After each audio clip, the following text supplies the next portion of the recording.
Estamos compartiendo momentos agradables con nuestra hermanita Susi. Ella es contadora de profesión. Hermanita Susi, en este momento hablemos nosotros de algo muy resaltante, que es acerca de cómo usted tuvo su encuentro con el Señor.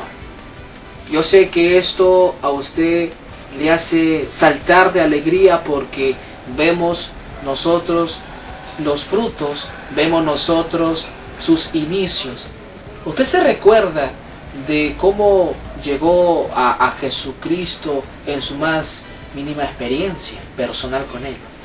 Sí, claro, hermanito. Mire, lo mío fue realmente, fui tocado una vez, no entendí mucho porque quizás no encontré a las personas que me puedan ayudar a enseñar. Nosotros nos reuníamos en el centro de trabajo donde yo laboro, nos reuníamos un grupo de personas, pero siempre solían invitarme. Entonces, después de nuestro horario de trabajo se reunía un grupo de personas buscando de conocer más del Señor a través de la palabra.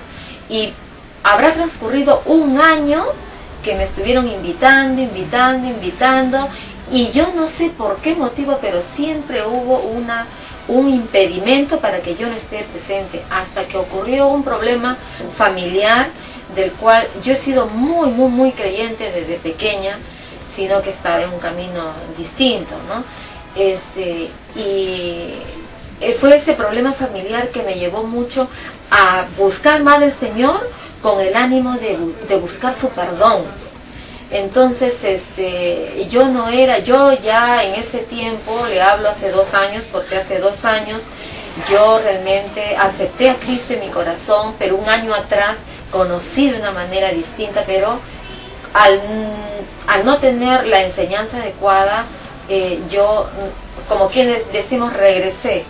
No acepté de corazón, conocí su palabra, pero regresé a mis actividades cotidianas, rutinarias. Cuando yo conocí al Señor fue de una manera muy sorprendente, muy maravillosa. En ese momento el Señor me mostró muchas cosas que yo jamás en mi vida, y de verdad que yo se lo digo, jamás en mi vida imaginé que hablábamos de un Dios vivo, de un Dios real. Siempre yo me imaginé a un Dios allí crucificado, con una cara de tristeza, y es más, pidiendo ya el último tiro de gracia para morir, porque eso es lo que uno ve cuando uno entra y ve una imagen muy penosa, ¿no? De aflicción, de dolor. Pero cuando llego a los caminos del Señor, realmente dije, ese no es. Yo realmente el Señor abrió mis ojos y me dijo, y prácticamente me convenció que realmente era un Señor vivo, era un Dios de promesa, era un Dios de gloria, era un Dios de poder. Y ese es el Dios que hoy en día yo sirvo, busco mucho del Señor, y lo que antes no era así, ¿no? Porque realmente Dios tocó sinceramente mi corazón, y hoy en día pues trato de hacer las cosas conforme le agradan a Dios. Como la gran mayoría de personas tienen a Dios en su corazón, y hay otras personas no cristianas que creen que el Señor Dios lo puede todo, pero los cristianos, es decir, tenemos a Cristo dentro, pero lo minimizamos, ¿verdad? Exacto. Hay mucho error de por medio. Nosotros como hijos de Dios pensamos y creemos de que Dios es un Dios todopoderoso, es un Dios que está aquí, que está en la China, que está en Estados Unidos, está al mismo tiempo, porque sabemos que ese Dios es omnipotente, omnisciente y omnipresente. Para nosotros Dios es un Dios real, es un Dios vivo, no es un Dios que puede estar en una lámina, en un afiche. No es ese Dios. Dios es un Dios de poder, es un espíritu sumamente poderoso, que se mueve de una manera muy sorprendente y que toca vidas. Yo hoy en día, como estábamos tocando el tema de la adolescencia, yo en mi juventud, en mi adolescencia también, por allí veía personas que enseñaban la palabra, por ejemplo los testigos de Jehová. Entonces a veces uno no sabe, ¿no? Pero a mí siempre me encantaba de que me lean la Biblia. Siempre. Que me enseñen la Biblia. Yo no tomaba en cuenta de que tal religión, porque yo ya de la religión católica yo no quiero menospreciar a las personas que son católicos, porque yo también fui católica, me bauticé allí. Entonces, pero sin embargo, lo que no me agradaba era, uno veía hipocresía. Bastaba con que entraba alguien y sonaban los piececitos y ya, o sea, las personas no tomaban, no prestaban atención a lo que el cura decía, sino volteaban para ver con qué ropa venía esa persona y cómo venía. Entonces pasó una vez, pasó otra vez. Entonces, como pueden ver, era una decepción tremenda para mí, y no solamente eso, sino habían otras cosas, ¿no? Y que muchas personas, incluso católicas, me pueden dar la razón. Y bueno, y esas cosas me fueron apartando, ¿no? Yo creí en ese momento de que tenías que confesarte ante un cura para que te limpie de los pecados, para que Dios te perdone de los pecados, y bastaba con tu Ave María, tantas Ave María, tantos Padre Nuestro, y se perdonaba todo. Desconocía completamente de la Biblia. La Biblia te dice que no es así. Así es. Único abogado tenemos a Jesucristo, El Padre.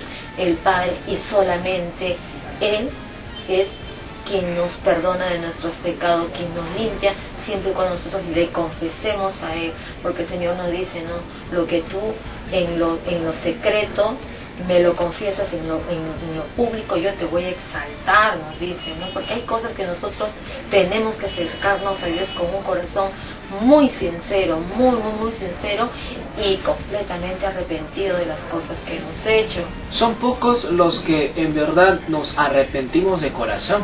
Así es, nos cuesta mucho, yo sé que nos cuesta, pero yo les invito a mis amigos televidentes que cuando ustedes busquen más del Señor, Dios es quien los va a empezar a guiar, pero solamente ustedes dispongan su corazón a Él. Cuando ustedes hacen eso de corazón, Dios hace maravillas en su vida.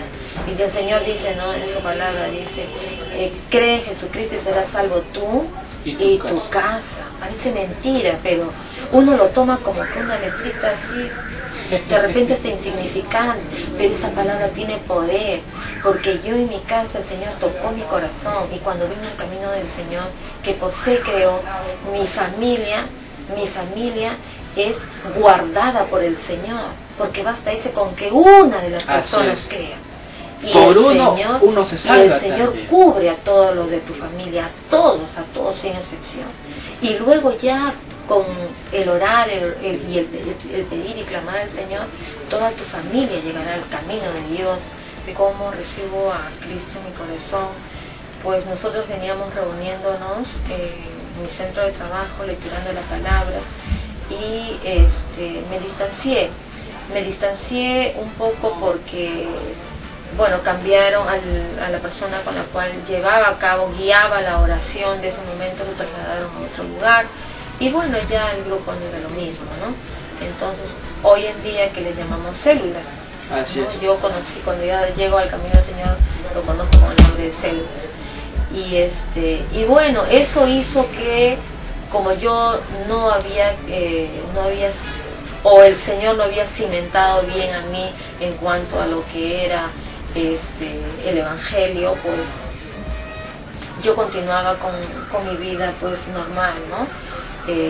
Incluso en pecado, y sin haber recibido a Cristo en mi corazón, que era uno de los motivos más importantes que debía haber hecho inicialmente, pero bueno, no tuve yo la guía respecto a cuáles son los requisitos para recibir a Cristo, o de qué manera lo recibiría, ¿no? Hasta que pasa un año y me invita una persona a su casa, era una célula, y bueno, todo lo concerniente al Señor, a mí me invitaban y yo ahí estaba, ¿no? Y creo yo que era un momento en que el Señor así ya lo había dispuesto, porque a la primera que se me invitó no lo dudé y dije sí voy a ir, pero ocurrieron algunas cositas que en la fecha programada no sucedió, Y bueno, y dije, no, yo tengo que ser consecuente, ¿no? Yo dije una cosa y tengo que cumplirlo. Entonces es ahí que empiezo a reunirme con una familia cristiana, evangélica, y el primer día que yo asistí me invitaron a conocer a Jesús, ¿no? Que a recibirlo de corazón, y yo de verdad, yo desconocía, ¿no? O sea, ya estaba conociendo o ya había conocido partecita del lado espiritual, de cómo se movía el Señor, el poder del Señor, pero de recibir a Cristo en mi corazón, que eso de verdad que para mí era nuevo. Yo todavía seguía con la mentalidad de la Iglesia Católica y de toda esa tradición. Entonces, yo hago la oración, me invitaron a la oración, pero yo sentí que mi corazón no lo había hecho con total sinceridad. Pero conocí incluso su poder, conocí que el Señor te hablaba, conocí muchas cositas que sinceramente contristaron mi corazón, pero existía todavía la duda porque yo desconocía. Y conforme iba transcurriendo el tiempo, todos los días, era de verdad, por mí fuera, si todos los días nos reuníamos, todos los días yo estaba ahí, porque yo estaba muy sedienta del Señor. Me permitió conocerlo de una manera totalmente diferente, y me habló a través de uno de sus vasos, que ese era el inicio, ¿no? Y que yo había escuchado la voz del pastor, porque el pastor llama a sus ovejas por su nombre, y las oye, son esas ovejas que le corresponden al Señor. No, todavía no, responde. Todavía no es el momento, déjame que tengo que gozar primero la vida.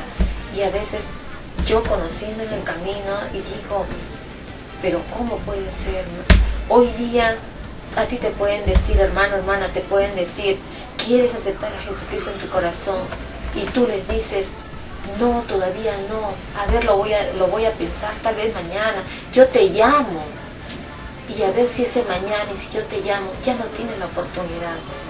Has perdido la oportunidad de tu vida, de ser salva. Porque el Señor, eso es lo que dice. Dice que si es que nosotros no lo aceptamos a Jesucristo como su único Salvador, pues nos merecemos ir al fuego. Entonces, ¿qué vamos a hacer ahí si ahí nosotros no tenemos ya ninguna oportunidad de ser salvos? Ni por oraciones de semana, una vez muerta, ni por oraciones del año, del mes, ya no podemos hacer nada. Quien se va abajo queda, y de ahí nadie lo resucita. Acá no hay lugares de reposo. Entonces, eso era mi preocupación, y sé que hoy en día muchos jóvenes, muchos adolescentes, colegiales, si uno va y le predican la palabra, piensan que la vida la tienen garantizada.